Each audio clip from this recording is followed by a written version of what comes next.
एक मजदूर की मौत पर उसके साथी इस कदर गुस्से से भर उठे कि उन्होंने सीमेंट फैक्ट्री में तोड़फोड़ और आगजनी शुरू कर दी। यहां तक कि एम्बुलेंस को भी उन्होंने आग के हवाले कर दिया। बवाल की तस्वीरें नागौर के मुंडवा से आई हैं, जहां सीमेंट प्लांट में काम करने वाले एक मजदूर की मौत किसी हादसे की वजह से हो गई थी।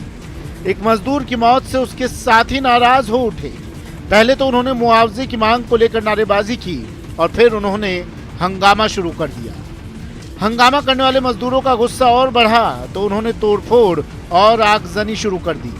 बाद में मौके पर पहुंची पुलिस ने किसी तरह गुस्साई भीड़ को काबू में किया और मजदूरों से बात कर मामले को सुलझाने की कोशिश शुरू हुई।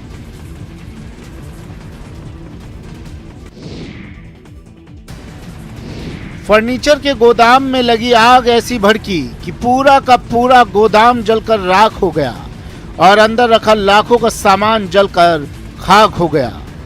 फर्नीचर के गोदाम में यह आग चित्तौड़गढ़ के चामटी खेड़ा इलाके में लगी थी। बताया जा रहा है कि टीन शेड से बने इस गोदाम में शॉर्ट सर्किट की वजह से आग लगी थी और देखते ही देखते उसने विकराल रूप अख्तियार कर लिया। इस आग को बुझाने के लिए फायर ब्रिगेड की गाड़ियां मौके पर पहुंची थीं, लेकिन जब तक उसकी कोशिश कामयाब हो पाती तब तक लाखों का नुकसान हो चुका था। टीम तो आ गई सर, और भी मैं कोशिश कर रही हूँ कि ये आग को कंट्रोल करने के लिए मैं और भी प्रयास करूँ।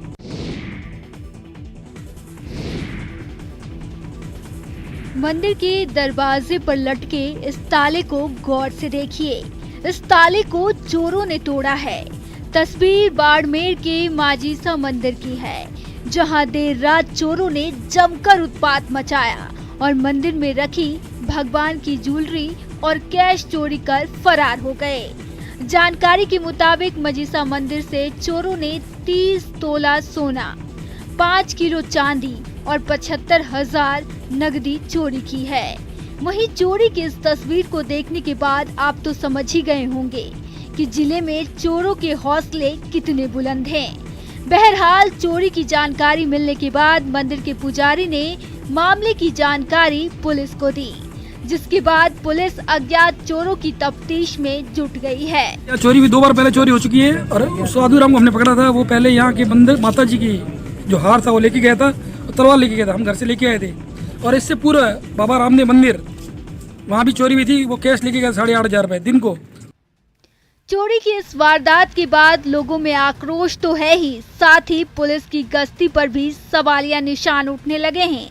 अब देखना होगा कि पुलिस कब तक चोरों को गिरफ्तार कर पाती है।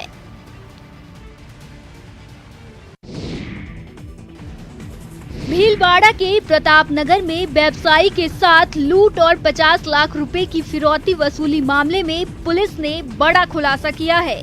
साथ ही इस मामले में पुलिस ने 4 आरोपियों को गिरफ्तार भी कर लिया है। बताया जा रहा है कि इनमें से एक दिल्ली और 3 भीलवाड़ा के थे। पुलिस ने इनके पास से 30 लाख रुपए भी बरामद कर लिए हैं। एक आरोपी हत्या जैसे कई मामले में पहले से ही वांछित चल रहे थे। आपको बता दें कि 11 जनवरी को कमला विहार निवासी गुलशन लुधियानी के साथ 5-6 लोगों ने लूट की वारदात को अंजाम दिया था। पीड़ित ने शिकायत दर्ज कराई थी कि उनकी गाड़ी के आगे बदमाशों ने अपनी गाड़ी लगाई और फिर हथियार की नोक पर 10 तोले की सोने की चेन और 15,000 रुपए लूट लिए। इसके बाद बदमाशों ने उन्हें बंधक बनाया और 50 लाख रुपए की फिरौती भी वसूली। फिरौती की रकम मिलने के बाद व्यवसायी को रास्ते में पटक कर उसकी गाड़ी लेकर फरार हो गए। पुलिस ने बाद में एक टीम बनाकर मामले की जांच की और आरोपियों को गिरफ्तार कर लिया। हाँ सर, दिनांक 11 जनवरी को फरियादी श्री गुलशेर लुधियानी ने हमारे यहाँ पे एक रिपोर्ट पेश करी, जिसने बताया कि मैं 8 तारीख को चित्तौड़ पुलिया के पास जा रहा था। तब अचानक से पीछे से एक गाड़ी आई और हमारे आड़े लगा के और मुझे अपहरण करके ले गए। और उसके बाद में जो मेरे पास पैसे थे 15,000 रुपये, वो सोने की चेन ले गए। उसके बाद में चाकू की नोक पे डरा धमका के फिरौती मांगी। टेबल पर रखे ये उत्सव नहीं, मौत का सामान है। ये डोर उमंग की नहीं, मौत की डोर है।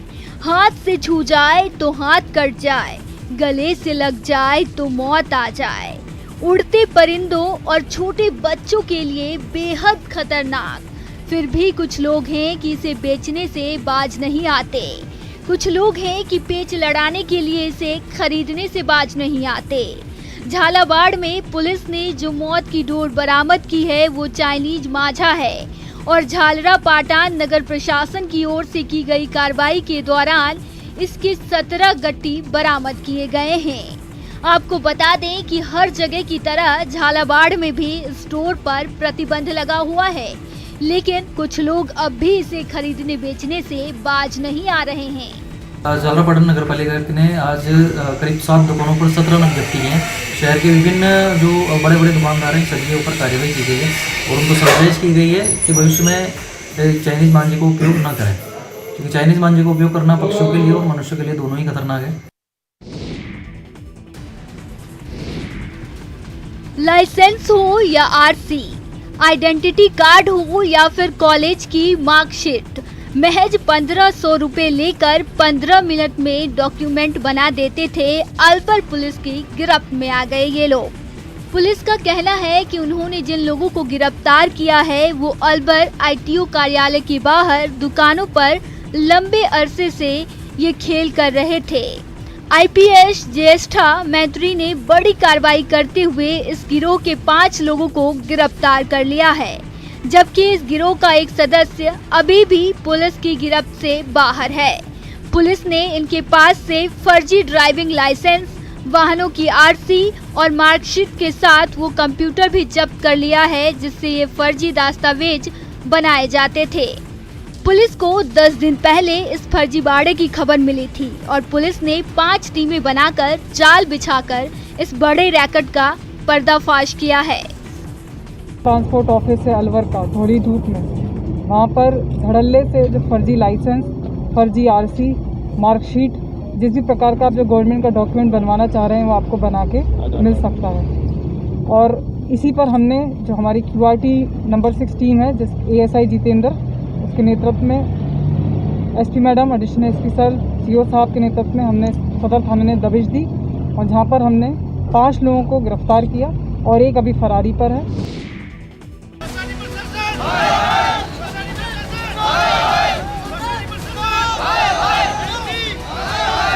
किसानों का प्रदर्शन, ग्राम सहकारी समिति प्रबंधन के खिलाफ नारेबाजी।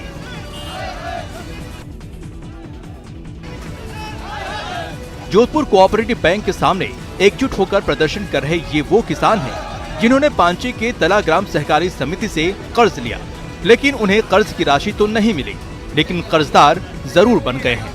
दरअसल पिछले जून महीने में कोऑपरेटिव बैंक के जरिए ग्राम सहकारी समिति से किसानों ने रबी की फसल के लिए कर्ज लिया, लेकिन 30 से ज्यादा किसानों को लाखों रुपए की कर्ज की राशि नहीं दी गई।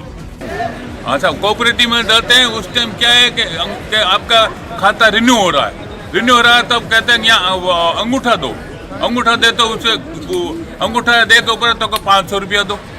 दोबारा क्या है पैसे लेने जाते हैं बैंक में तो आज है नहीं, अंगूठा लेने जाते हैं तो 10 दिन गोते खाओ। पाचकदेला सोसाइटी में मैं ऋण लिया, जून माह में हमें अंगूठा लगाया गया और उसके पैसे हमें अभी तक आज तक नहीं दी गई। आजकल कहते 6 महीने से चक्कर लगा रहे हैं, बैंक वाला हमें कोई जवाब नहीं दे रहे हैं।